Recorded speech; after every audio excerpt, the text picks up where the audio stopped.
మనసు నిలపలేదు. అటువంటి పుణ్యఫలంగానే ఈనాడు మన యోగులందరికీ రాజైన శ్రీ షిరిడి సాయిబాబా వారి వ్రతమును భక్తి శ్రద్ధలతో చేయగలుగుతున్నాం.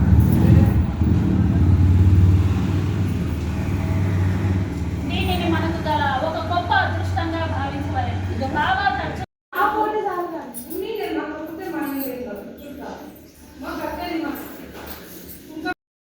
అందరికీ హాయ్ అండి.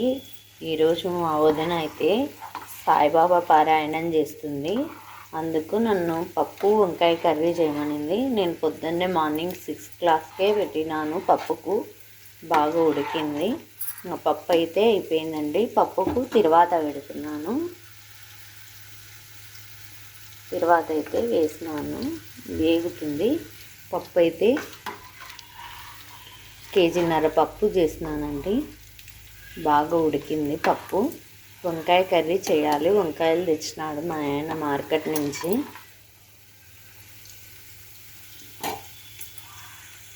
మా మనోజ్ అయితే వచ్చినాడండి మా ఇంటికి. బ్యాంక్ పని ఉందా పెద్దమ్మ అని అడగనీకి వచ్చినాడు. హాయ్ చెప్పు మనోజు.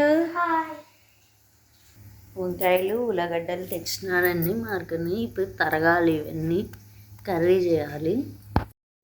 వంకాయ కూర అయితే ఉడుకుతుందండి.